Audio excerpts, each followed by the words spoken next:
Welcome to KK Media. Please subscribe my channel. ଜାତିର ଜନକ ମହାତ୍ମା ଗାନ୍ଧୀଙ୍କ ଜୀବନୀ ଆଜି ଆମେ ଏହି ଭିଡ଼ିଓରେ ଆଲୋଚନା କରିବା। ମ୍ଲେଚ୍ଛ ନିବାରଣ ଓ ଧର୍ମର ସଂସ୍ଥାପନା ନିମନ୍ତେ ଯେପରି ସ୍ୱୟଂ ବିଷ୍ଣୁ ବିଭିନ୍ନ ସମୟରେ ଅବତାର ଗ୍ରହଣ କରିଥାନ୍ତି, ଠିକ୍ ସେହିପରି ଭାରତର ଭାଗ୍ୟାକାଶର କାଳିମାକୁ ବିଲୀନ ତଥା ଦେଶ ମାତୃକାର ଦୁଃଖ ଦୁର୍ଦିନ ସମୟକୁ ଦୂରୀଭୂତ କରିବା ପାଇଁ ଜଣେ ଯୁଗ ପୁରୁଷ ଅବତାର ଗ୍ରହଣ କରିଥିଲେ। ସେ ଏକାଧାରରେ ସତ୍ୟ, ଧର୍ମ, ନ୍ୟାୟ ଓ ଅହିଂସାର ପୂଜାରୀ। ଆମ ଜାତିର ଜନକ ଚିରନମସ୍ୟ ମହାତ୍ମା ଗାନ୍ଧୀ ଶାନ୍ତି, ମୈତ୍ରୀ ଓ ସଦ୍ଭାବନାର ବାର୍ତ୍ତାବହ। ବିନା ଅସ୍ତ୍ର, ବିନା ରକ୍ତପାତରେ ସେ ଯେଉଁଭଳି ଭାବରେ ଭାରତ ମାତାକୁ ସ୍ୱାଧୀନ କରିଥିଲେ, ପ୍ରକୃତରେ ଗର୍ବ ଓ ଗୌରବର ବିଷୟ।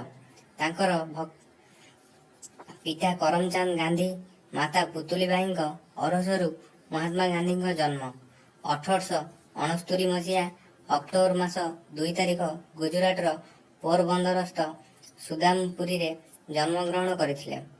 ବାପାଙ୍କ ନାମ ସହିତ ଯୋଗ କରି ତାଙ୍କ ନାମ ରଖାଗଲା ମୋହନଦାସ କରମଚାନ୍ଦ ଗାନ୍ଧୀ।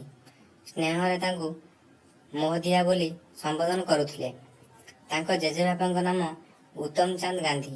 ତାଙ୍କ ବାପା ପୋରବନ୍ଦର ଷ୍ଟେଟର ଦେୱାନ ଥିଲେ।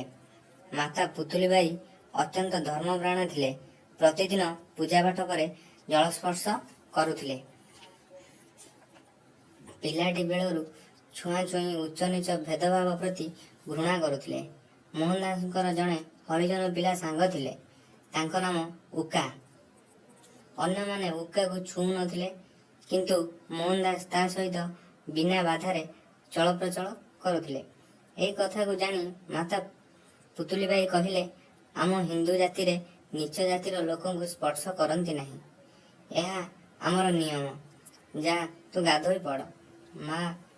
ମୋହନଦାସ କହିଲେ, ମା, ମୋ ଆଉ ଉକା ଭିତରେ କୌଣସି ତଫାତ୍ ମୁଁ ଦେଖିବାକୁ ପାଉନାହିଁ। ମା ମୋହନର ଉତ୍ତର ଶୁଣି ନିରୁତ୍ତର ହୋଇଗଲେ। ହାଇସ୍କୁଲ ବେଳର କଥା। ସେଦିନ ଶ୍ରେଣୀକୁ ଜଣେ ପରିଦର୍ଶକ ପରିଦର୍ଶନରେ ଆସିଥିଲେ।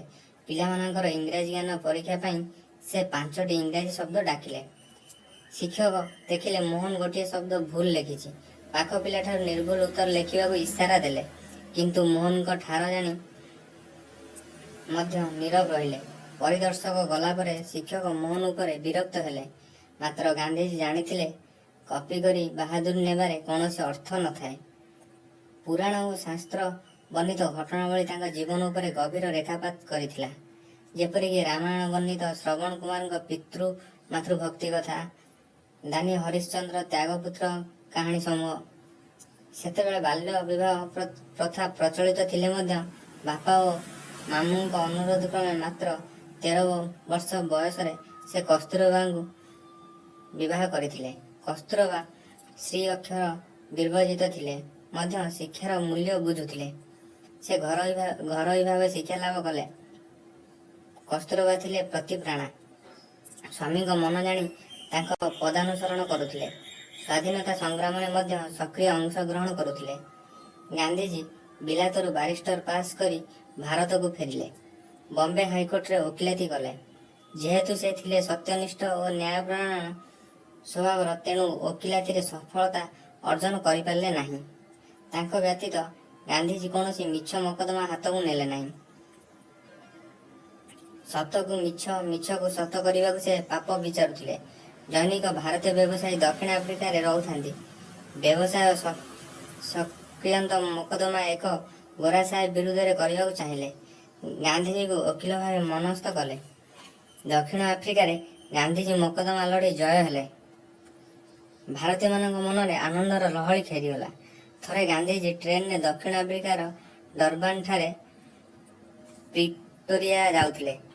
ସେ ପ୍ରଥମ ଶ୍ରେଣୀ ଡବାରେ ବସିଥାନ୍ତି।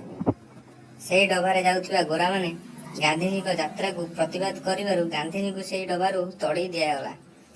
ସେହିପରି ଦକ୍ଷିଣ ଆଫ୍ରିକାରେ ବସବାସ କରୁଥିବା ଭାରତୀୟମାନଙ୍କୁ ବିଭିନ୍ନ ପ୍ରକାର ଅତ୍ୟାଚାର କରୁଥାନ୍ତି। ଗାନ୍ଧୀଜୀ ଏପରି ଅନ୍ୟାୟ ଅତ୍ୟାଚାର ବିରୁଦ୍ଧରେ ସଂଗ୍ରାମ କରିବାକୁ ଶପଥ ନେଲେ। ଦକ୍ଷିଣ ଆଫ୍ରିକା ସରକାରଙ୍କ ଅନ୍ୟାୟ ଆଇନ ବିରୁଦ୍ଧରେ ଆନ୍ଦୋଳନ ଜାରି ରଖିଲେ ଓ ଏହି ଆନ୍ଦୋଳନ ନାମ ରଖିଲେ ସତ୍ୟାଗ୍ରହ। ସତ୍ୟାଗ୍ରହ ଆନ୍ଦୋଳନ ପାଇଁ ସେଠାକାର ସରକାର ଗାନ୍ଧିଜୀଙ୍କ ସହିତ ତାଙ୍କ ସହଯୋଗୀମାନଙ୍କୁ ଗିରଫ କରି ଜେଲ୍ ପଠାଇଲେ। ଗାନ୍ଧିଜୀଙ୍କର ଏହା ଥିଲା ପ୍ରଥମ କାରାବରଣ। 1915 ମସିହାରେ ଗାନ୍ଧିଜୀ ଦକ୍ଷିଣ ଆଫ୍ରିକାରୁ ଭାରତ ଫେରିଲେ। ଗୁଜୁରାଟର ଅହମ୍ମଦାବାଦ ଠାରେ ଏକ ଆଶ୍ରମ ପ୍ରତିଷ୍ଠା କଲେ।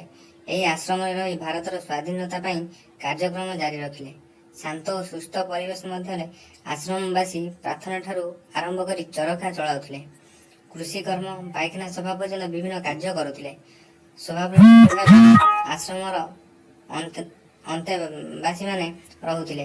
ଏହି ଆଶ୍ରମ ଥିଲା ଶରାବତୀ ଆଶ୍ରମ।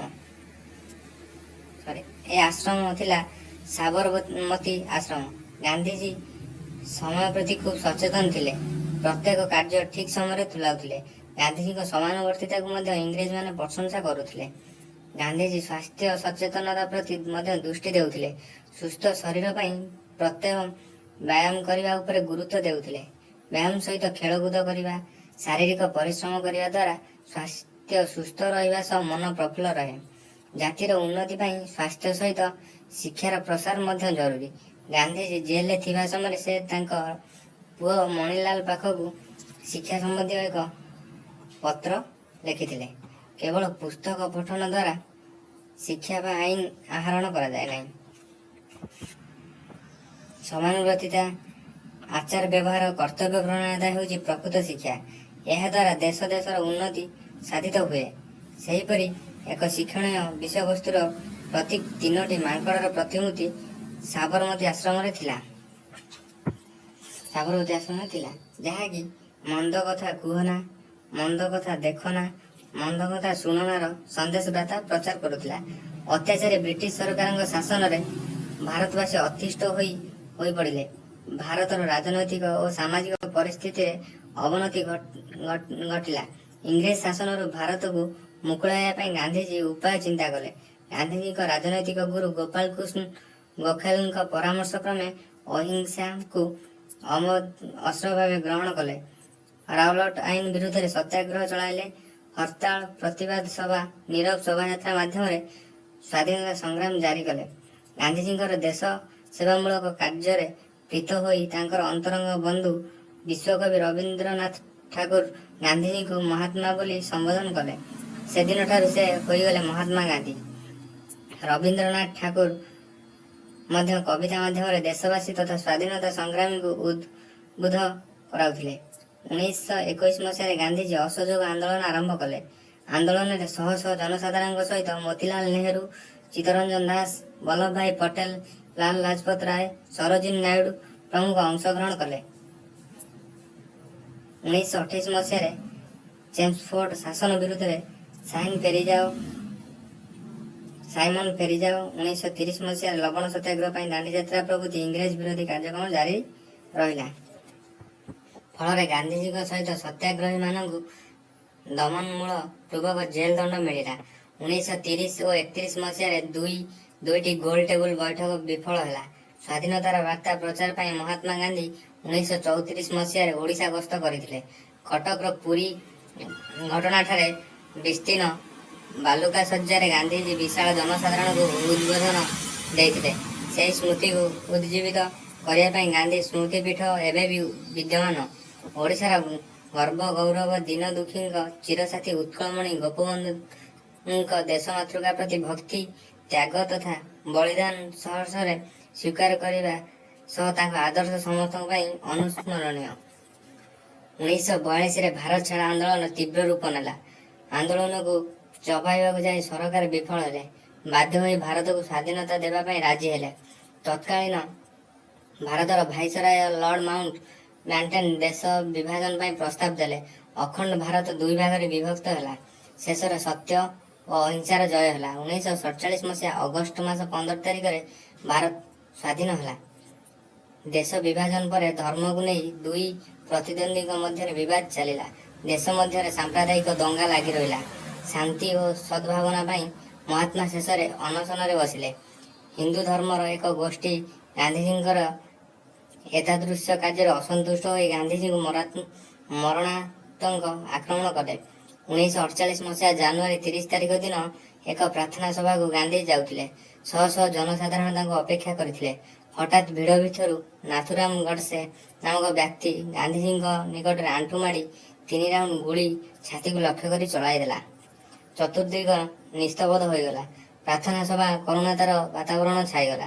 ଗାନ୍ଧିଜୀ ହେ ରାମ କହି ସେଇଠାରେ ଟଳି ପଡ଼ିଲେ। ସତ୍ୟ ଓ ଅହିଂସାର ପୂଜାରୀ, ଜାତିର ଜନକ ବାପୁଜୀ ଆମକୁ ଛାଡ଼ି ଚାଲିଗଲେ। ଚତୁର୍ଦ୍ଦିଗ ଅନ୍ଧକାରମୟ ପ୍ରତୀତ ହେଲା, କିନ୍ତୁ ତାଙ୍କର ଆଦର୍ଶମୟ ଜୀବନ ସାରା ବିଶ୍ୱକୁ ଉଦ୍ଭାସିତ କରି ଗଢ଼ି ତୋଳିବ ଏଥିରେ ତିଳେ ମାତ୍ର ସନ୍ଦେହ ନାହିଁ।